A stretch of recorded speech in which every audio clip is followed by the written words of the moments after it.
would go to church like that. And little corsages. All right, so we're going to start now. So welcome if you haven't been here before. Welcome back if you have been here. My name is Ani Pomo. I am a Buddhist nun and the director of Songtsen Gampo Buddhist Center of Cleveland, which is actually in Lakewood, which is a suburb of Cleveland. So every Sunday we have these guided meditations and a little Dharma talk, live stream on YouTube because we can't meet in our center anymore. So unfortunately, so here we are, and I'm so happy to have all of you guys with me today. So without further ado, we will begin. So in Buddhism, Vajrayana Buddhism or Tibetan Buddhism, we always start with what's called a Bodhicitta Motivation. So what that means is just that we have a strong desire to attain enlightenment for the benefit of all sentient beings.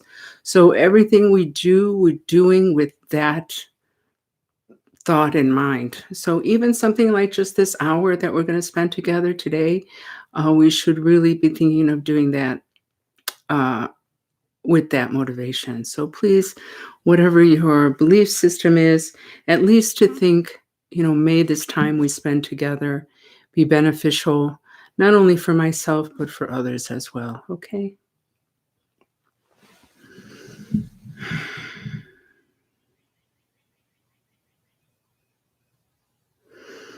And then we just want to take a moment to think about our precious teachers from Buddha Shakyamuni down to the present day, who have so kindly kept their bodhisattva vow to continue to return to cyclic existence, to benefit us, and to benefit all sentient beings.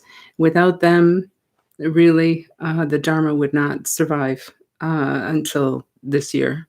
It's been, something like 2,500 or 600 years since the Buddha attained enlightenment, and that's a really long time. And without these masters attaining enlightenment themselves and being able to express it to us, to prove and provide an example to us and guide us, we would have nothing but text, and even that we might not have. So we just like to, think of them with some measure of respect and gratitude, so that we can,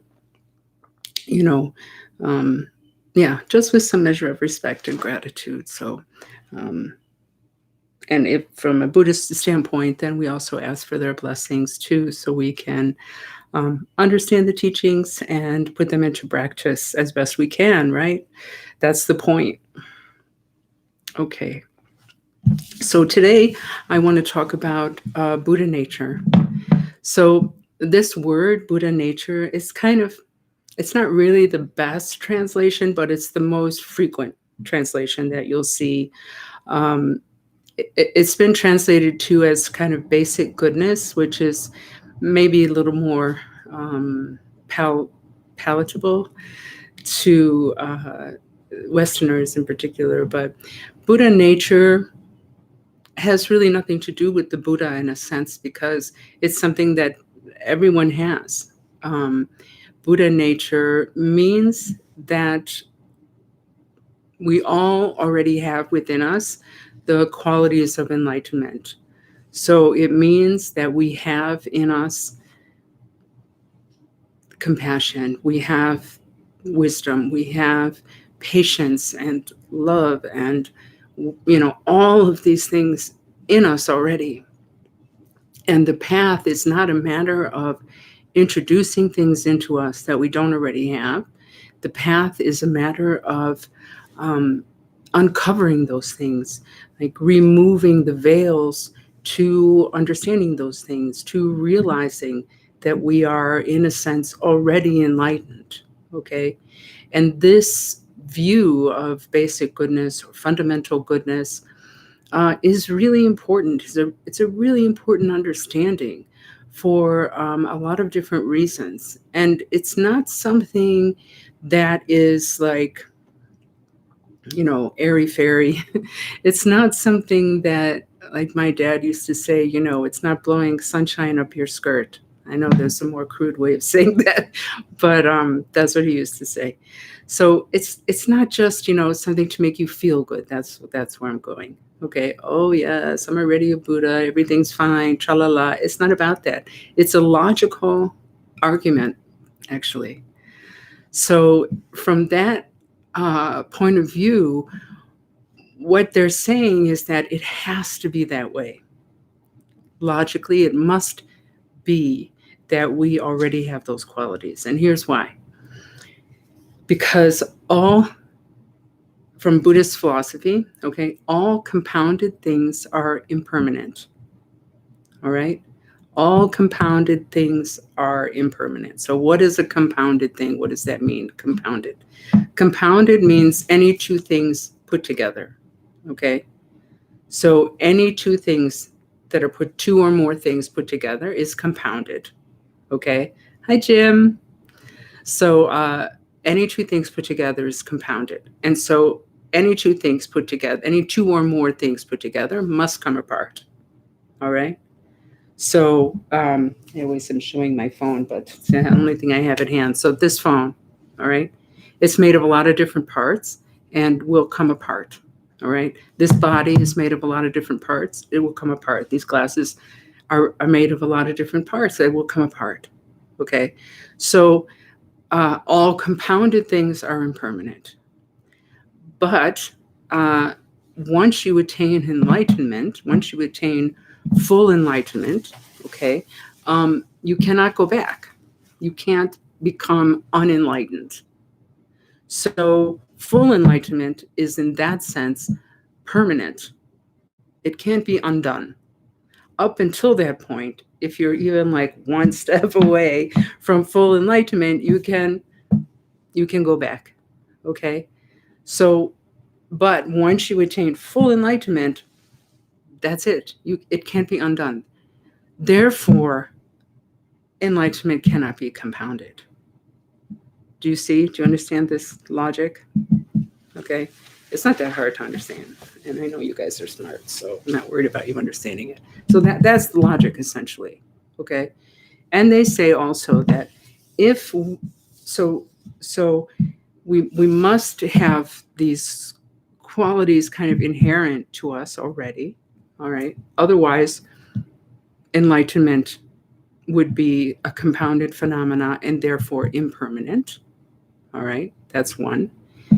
The other point is that any kind of spiritual progress would be impossible if we did not already have these qualities in us, right?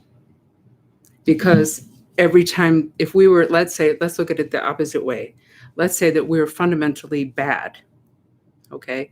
If we were fundamentally bad, then any spiritual progress that we did, we would just go back. We would just go back to our fundamental badness, our fundamental evil nature, our fundamental bad nature, okay? So that doesn't work. That's not how we are, right? Spiritual progress, I don't care if it's Buddhism or Christianity or, Islam or whatever, right? It's possible to make spiritual progress in any authentic spiritual path. And that itself proves that we have this kind of basic goodness. So the example that they give is like a piece of cloth with a stain on it. Yeah. That stain is not inherent to the cloth, right? It's what's called adventitious. It's something that is, temporary and sort of added on. It's temporary. It's not inherent in that cloth, okay? So if it's temporary, it can be removed, yeah, and then the cloth is clean, all right? So you can take that stain and you can put, OxyClean on it or bleach or soap and water or whatever, and you can remove that stain. Then the cloth is back to its natural state, okay? So that these kind of let's say, not very attractive or sort of unskillful behaviors that we have, like anger and hatred and violence and all of that is not part of our true nature. Our true nature is Buddha nature or enlightened nature. Okay. So the example they give there is, our true nature is like this cloth that happens to have a stain on it right now, and the path is removing that stain. Okay. If we were fundamentally bad, it would be like trying to wash a lump of coal. You can wash it as much as you want, and it will never get clean. Okay. So that is the other kind of another logical argument there. Okay. So those are excuse me. Oh, pardon me. So those are two of the logical arguments behind the fact of that we have this Buddha nature. The other reason why it's not just intellectually important to know that we have Buddha nature, it's also kind of, I don't know what the word is. I don't want to say really emotionally, but kind of, I don't know. I can't think of a word, but let's say emotionally right now because I can't think of a better word. But if we want to, sometimes we have a kind of self-criticism or self-loathing or even depression, this kind of thing, right? Then we need to remember that we have Buddha nature. Okay. And the teachings say this, yeah. It's a balance. Okay. They say, like, we have to keep ourselves sort of balanced. We have to keep ourselves kind of in the middle, yeah.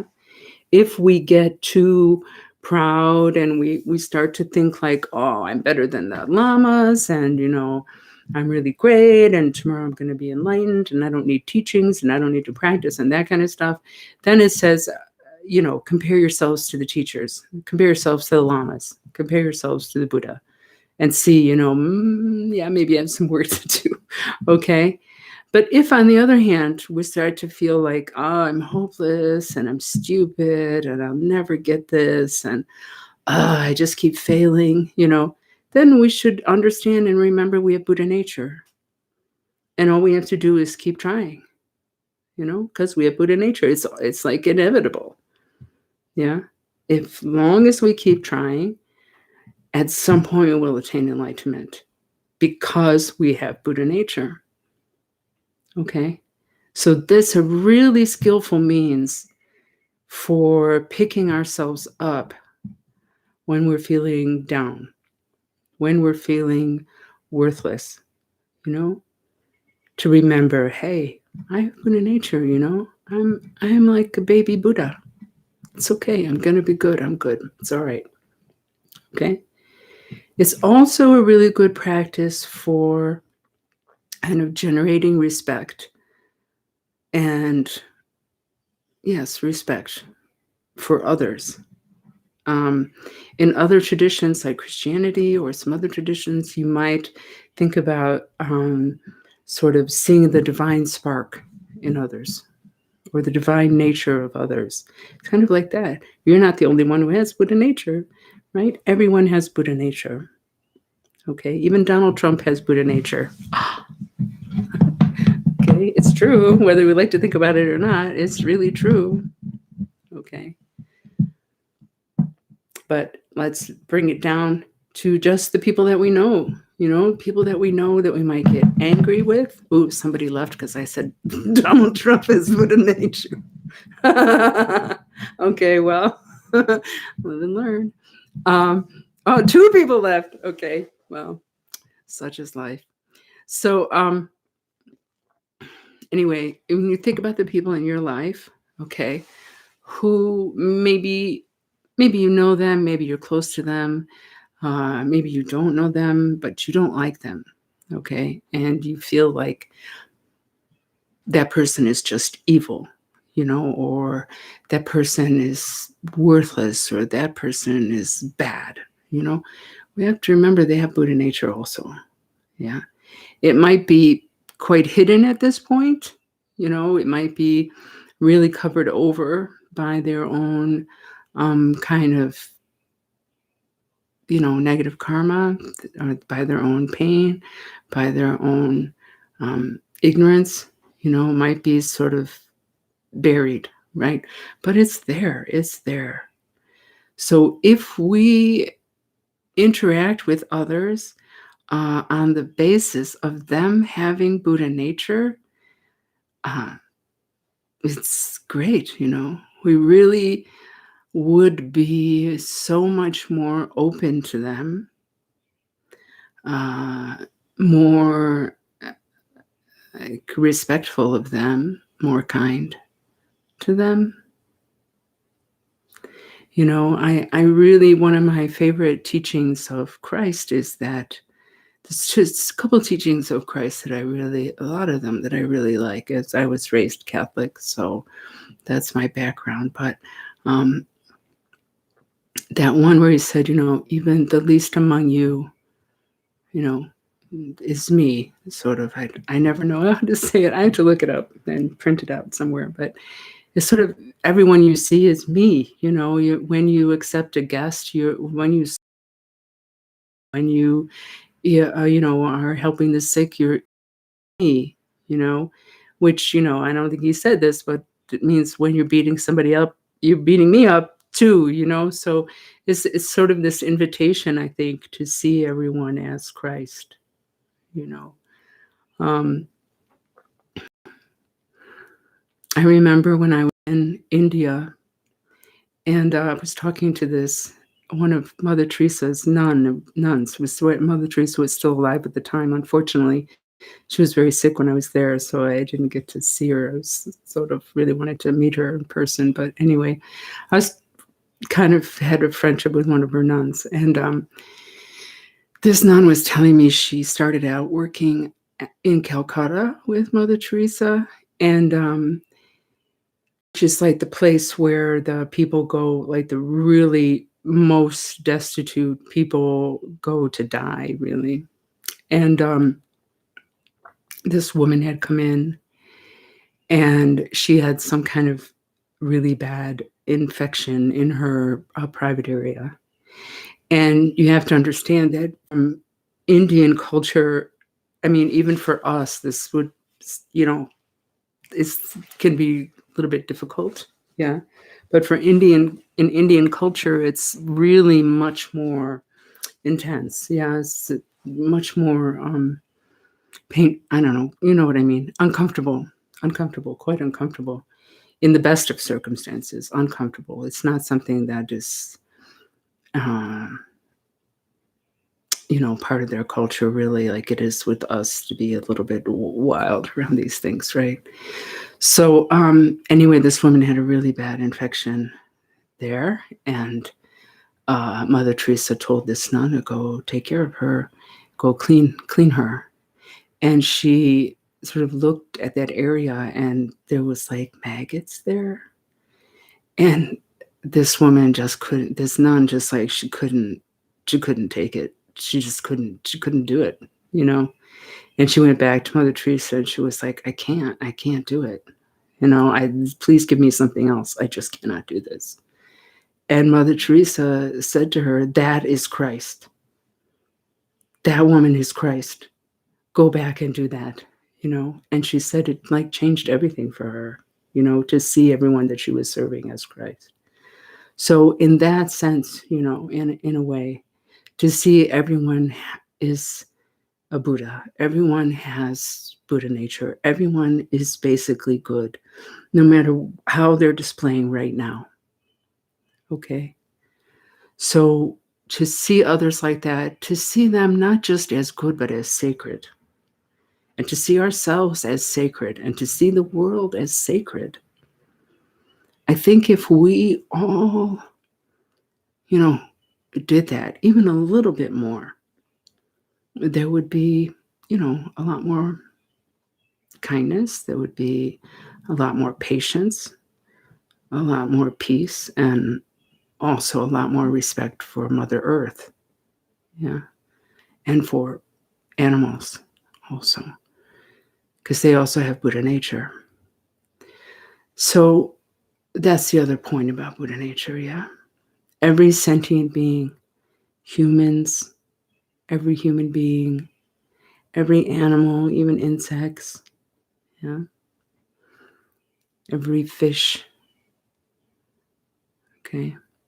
They all have Buddha nature. So, please don't eat them or contribute to their suffering in any way if possible, okay? So, what else I want to say about Buddha nature? Basic goodness.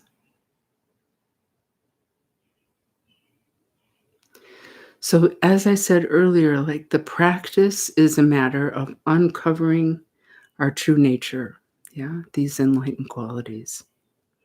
So, even when we're doing a practice like the one we're about to do of, mindfulness of breathing practice, we're not introducing awareness, okay? We're like accessing, if you want, we're accessing our awareness, our innate awareness, okay? We have awareness. Awareness is not something that, comes over the clouds from India, all right? In some mystical, array, a rainbow that, crosses the Pacific to here, all right? It's in us already. We have awareness. It's not magic, okay? The fact that you are paying attention right now to, hopefully, paying attention right now to what I'm saying is awareness. If you turn your attention to your body and where you're sitting, you're aware of your body. If you pay attention to whatever sounds are happening right now or the lack of sounds that are happening right now, you're aware. So all we're doing when we're practicing mindfulness of breathing is we are practicing that kind of awareness. We are getting used to that awareness. So in fact, the word for meditation in Tibetan is gom, G-O-M, gom, okay? And gom means to get used to become familiar with, all right? So we are becoming familiar with awareness when we do mindfulness of breathing practice. We are becoming familiar with or getting used to compassion, when we practice the next practice we're going to do after that, which is practice of exchange. Okay. So when we do mindfulness of breathing practice, we are, in a sense, becoming aware of our awareness, if that makes sense, and becoming aware of our distraction. Okay. So we're sitting, we're keeping our posture, which I will explain to you in a minute. And we're focusing on the breath, sensation of the breath coming in and out of the nose, just this area here.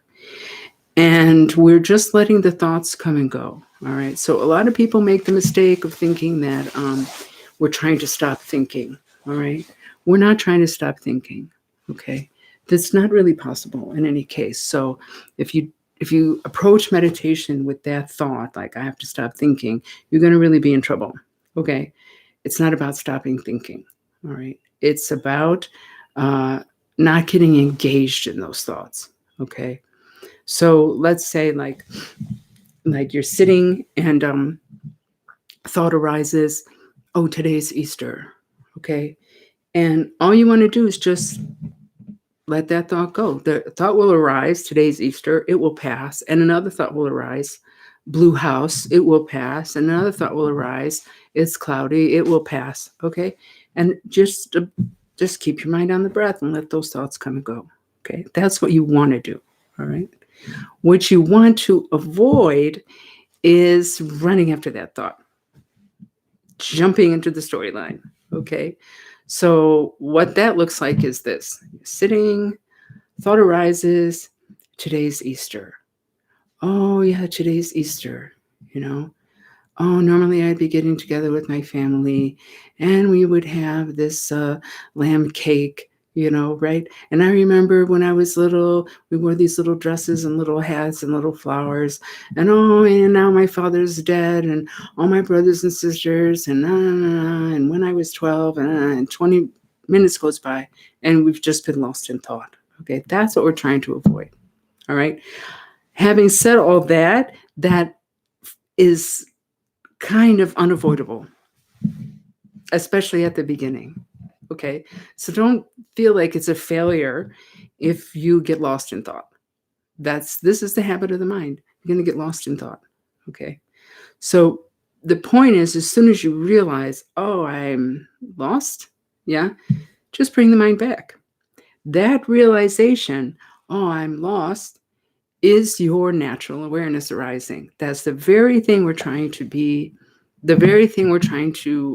cultivate or strengthen, let's say. Okay?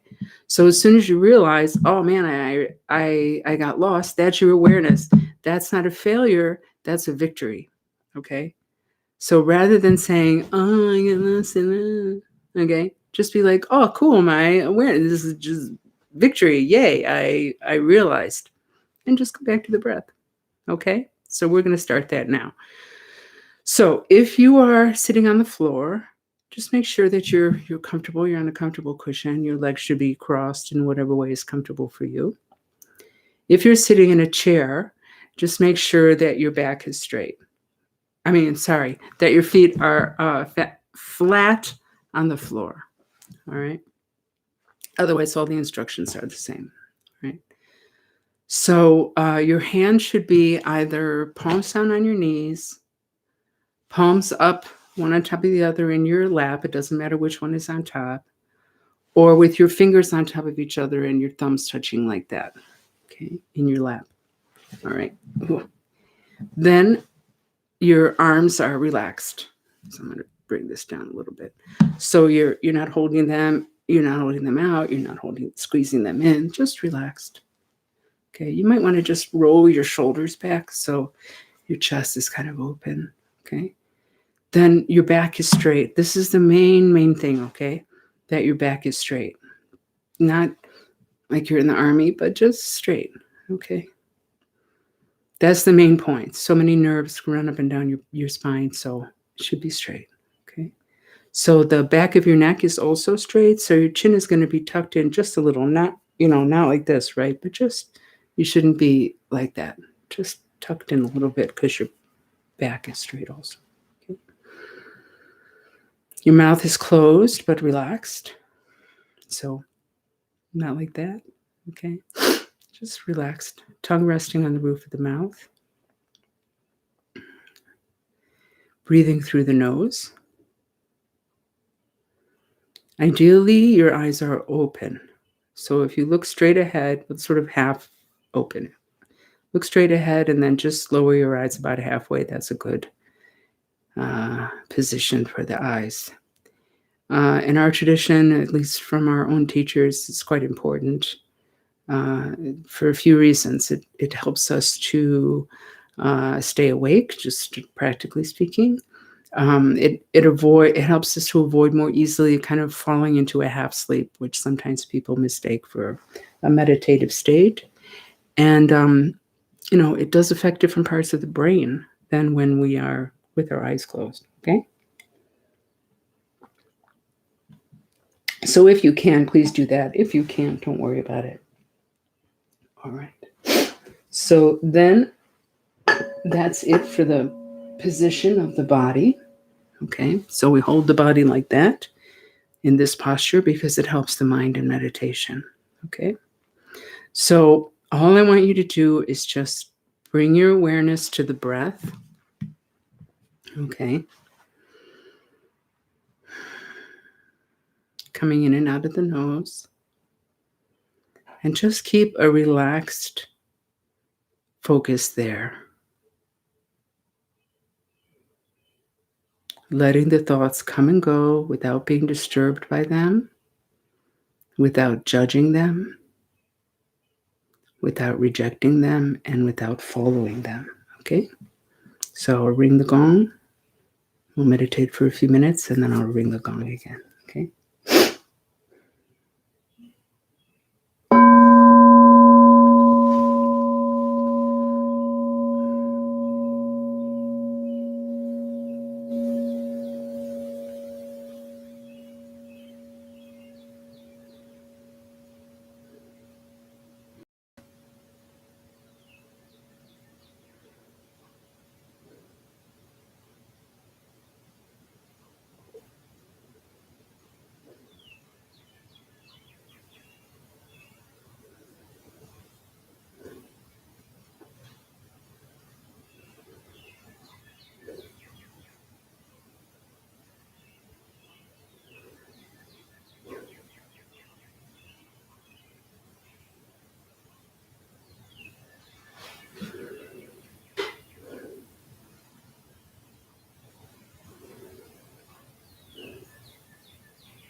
Letting the thoughts come and go.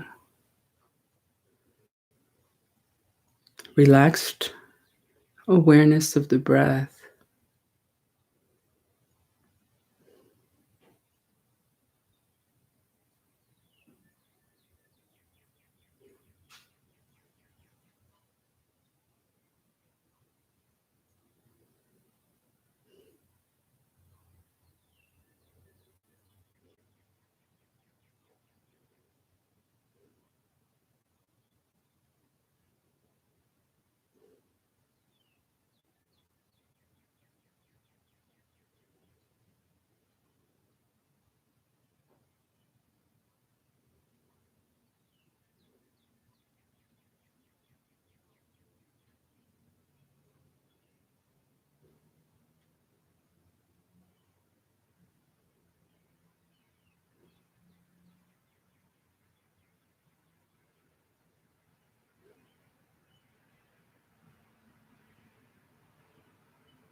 Just let the mind be.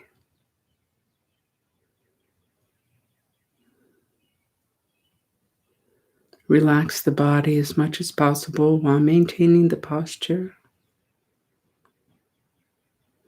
And breathe.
Okay, now begin to count breaths, counting either every in-breath or every out-breath to a total of 10 breaths.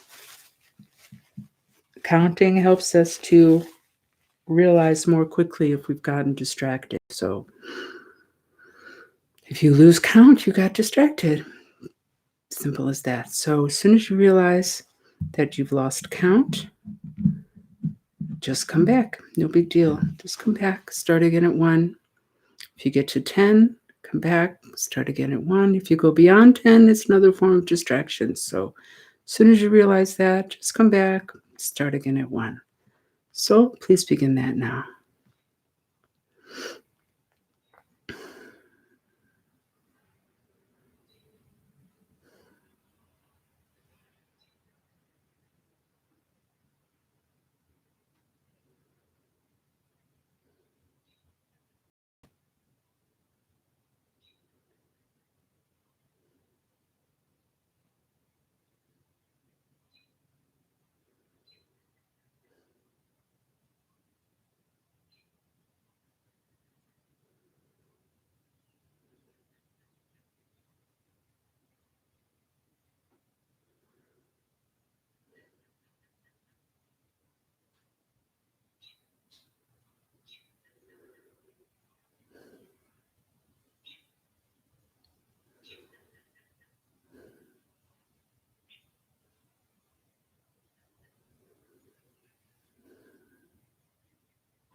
Check your posture.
Okay, so now we're going to do another practice called Tonglen, which means giving and receiving. In English, it's called the practice of exchange. So what are we exchanging, or what are we giving, and what are we receiving? So as I said earlier, this practice is specifically for developing compassion. So the main obstacle towards having unlimited compassion towards all sentient beings is putting ourselves first. It's kind of our own self-cherishing. So this practice is really just turning that on its head, turning that upside down, so we can work that muscle, if you will, of compassion. So what are we giving is our own happiness, and what are we receiving is the suffering of others. So I understand that that can sound quite masochistic, but it's not about that. Okay, it's not about that at all. It's just about putting others first and getting our heart and our mind kind of used to that idea. Practicing with the heart so that we don't have to try to be compassionate, so that we can just have a compassionate heart. Okay. So today, what we're going to do we have 4 different individuals. I'm not going to go into explaining the whole thing because we don't have that much time. But there's normally 4 different individuals that we work with, and we've done 3 of them so far in this series. Someone we love, someone that is neutral to us. So that's like neighbor, sort of mail carrier, this kind of thing. Someone we dislike. Then the 4th, so we develop compassion for ourselves. So that's the one that we're going to do today. Okay. So why is this important? We have to have compassion for ourselves. I know that it can be hard for some people to do that. I'm one of those people. It can be quite difficult. Some people tend to be harder on themselves than they are on others. So it's important to do that because we need to be healthy. We need to be healthy in mind. We need to be healthy in body in order to help others. That's one reason. It's also, like I said, we're trying to develop a compassionate heart. We're trying to have a heart that doesn't have hatred in it anymore, that only has compassion in it. So if we have, love and compassion for every but ourselves, if we have, 95% of our heart is dedicated to having love and compassion for everyone, and 5% of our heart is dedicated to having hatred and contempt for ourselves, there's going to be an issue, right? Then it's a heart that isn't 100% compassionate. Okay? So that's why. Those are some of the reasons why we need to develop this practice, have this practice. Okay? The other thing is that this practice is really helpful if we're feeling bad, like these days, so hard for so many people, being alone, especially on a holiday like this, where we might be used to being with our families, being isolated, feeling isolated. So this kind of thing, it's really helpful to do this kind of practice for ourselves. If we're sick in mind or body, this practice is very good. It's also a practice that's really good for kind of rejuvenating ourselves. So if we, as I said, if we're sick or something like that, but also if we have a job that is very draining. So like, I wish I could give this practice to all the healthcare workers and, all the people that we see mentioned all the time who are at the front lines, people working in grocery stores and, mail carriers and, food distributors and all the rest of it, all these people that continue to put themselves in harm's way so we can continue to live. If they could do this practice, I think it would really help them to rejuvenate and to not be so drained. So anyway, so let's start the practice now. I will just guide you through it. Okay. The first part is just that I'm going to ring this, I call it a gong. It's a big singing bowl, but it's easier to call it a gong. So I'm going to ring the gong. And what I want you to do when I do that is just listen to the sound as long as you can hear it, and then let your mind rest. Okay? That means not trying to concentrate on anything and also not being distracted. Just let the mind kind of just settle. Okay? And then the rest I will describe as we go along. All right? So let's begin that now. Sit straighter.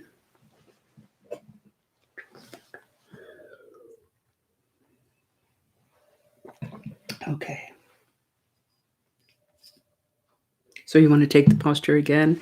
This one, if you want to close your eyes, it's perfectly fine for this one. Okay.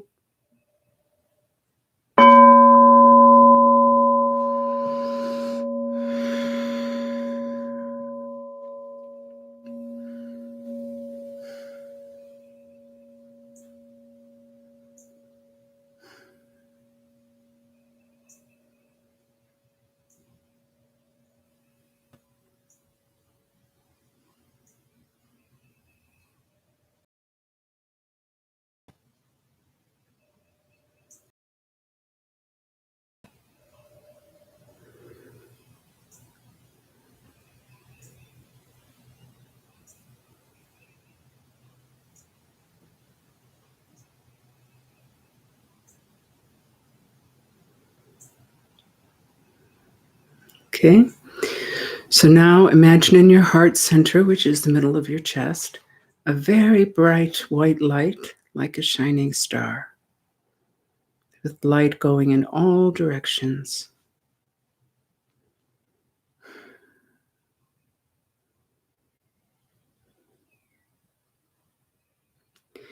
And now consider that you're breathing in gray smoke, hot, dark, and heavy, through all the pores of your body, every particle of smoke dissolving into the white light in your heart center,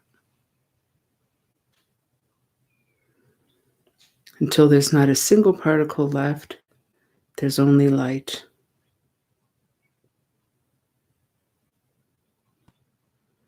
And now consider that you're breathing out this white light through all the pores of your body, cool, clean, clear, very bright, light in weight,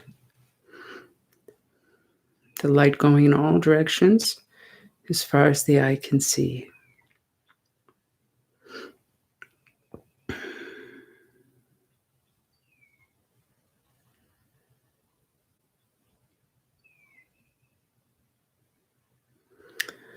Okay. Now, imagine yourself in front of yourself. So just picture another you there. Okay. Just facing you. And then just look at yourself like you would a dear friend. Okay. Notice without embarrassment, without being shy, all of your good qualities. Your intelligence, kindness, whatever talents you have, the way you try your best every day to fulfill whatever roles you have in life. And appreciate the good qualities that you have. Appreciate your goodness.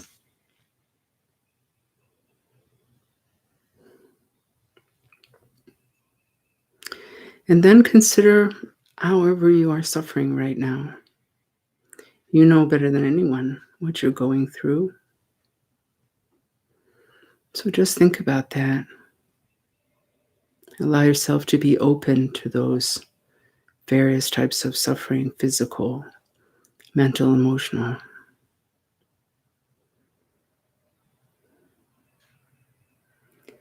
And then generate compassion for your own suffering. Form the wish that you be free of that suffering.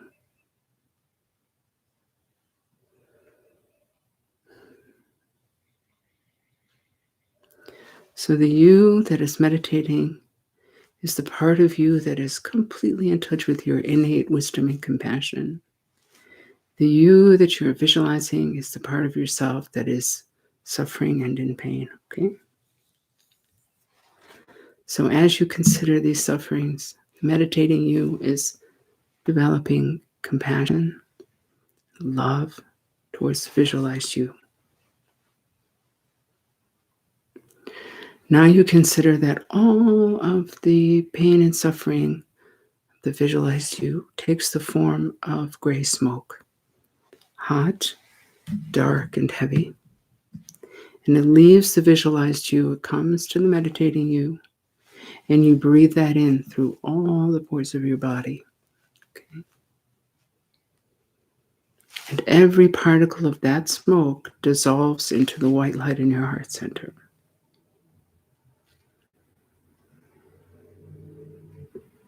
Till there's not a single particle left, there's only light. Now you offer yourself happiness, good fortune, anything at all that you might need to feel better, along with the wish that you attain full and complete enlightenment in this very life. And all of that takes the form of white light, cool, clean, clear, very bright. You breathe out this white light through all the pores of your body. The light goes from the meditating you to the visualized you. And when the rays of light touch the visualized you, you see all of your suffering just disappear, just evaporate. And you see yourself so relieved, happy, peaceful, relaxed, joyful. And you feel really joyful for being able to do this for yourself.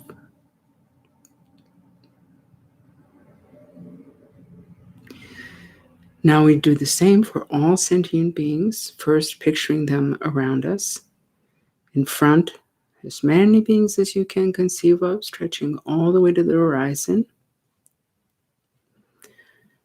To the right, as many beings as you can imagine, all the way to the horizon. Behind, again, as many beings as you can conceive of, all the way to the horizon. And to the left, as many beings as you can imagine, all the way to the horizon.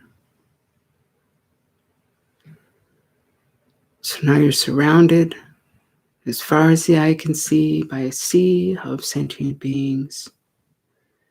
And the first thing that we want to do is to consider our connection to all these beings.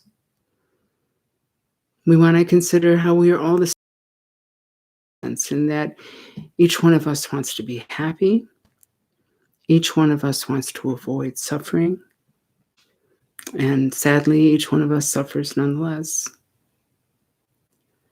And we want to consider our connection to all of them, in that, well, the Buddha taught that each one of them has been our kind and loving mother in the past, in our past countless lives.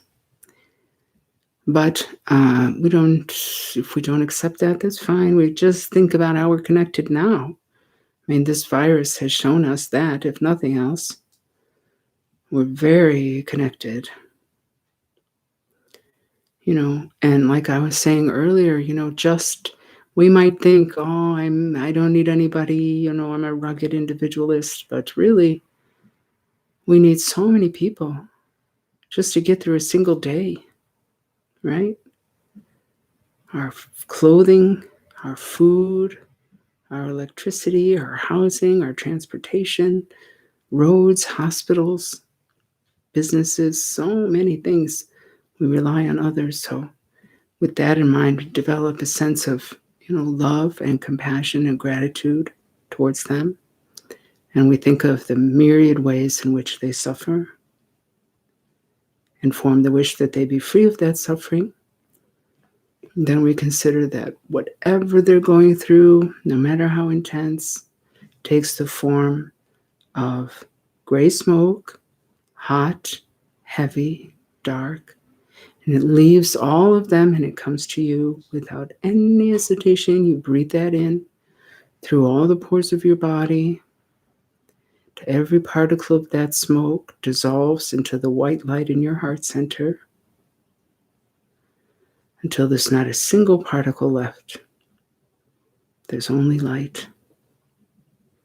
And then you offer all of these beings, without exception, your own happiness, your own good fortune, and anything else that they may need to be free from suffering.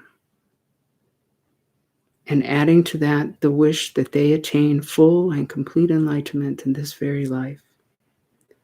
And all of that takes the form of very, very bright white light, cool, clean, clear, very bright, that emanates from your heart in all directions as far as the eye can see. And when these rays of light touch all of these beings, each individually, their suffering just disappears. It lifts off of them and dissipates into the sky like fog in the morning sun. And they feel so happy, so relieved, so at ease. And you feel joyful for being able to do this for them, as you would.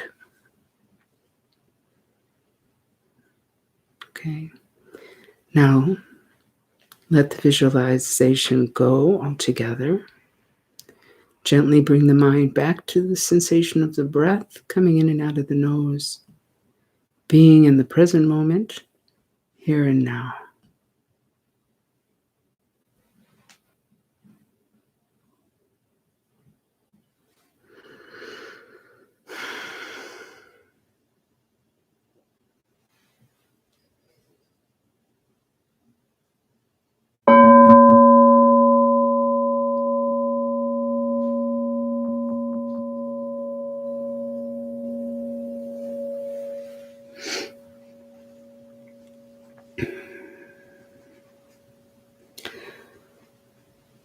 Okay, before we do question and answer, I just want to do the dedication prayer. First in English and then in Tibetan. I know that some of you know it, so if you want to do it with me, please feel free to do it with me, okay? By this merit, may all attain omniscience, may defeat the enemy, wrongdoing. From the stormy waves of birth, old age, sickness, and death, from the ocean of cyclic existence, may I free all beings. Sonam di tamche zipani, tobne ni pedranam pamche shing, Gegana chibalo trupai, sipe sole droa sho. Umedza sato samayama no panaya, penza sato tanapa, tididu mebawa, sudagai mebawa, subagai, anuraj mebawa, sarasari mebaraj, sarakabe suja me, chitam shri yam kurung, ha ha ha ha, ho bhagawa, pasmai matsakajabama, samaya sato,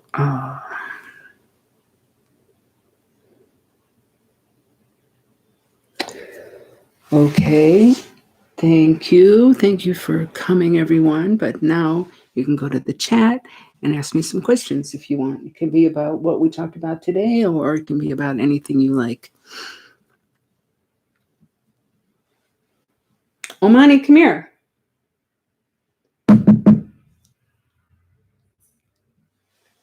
If you want to see Omani. Omani, come here. Oh, it's the worst. No questions?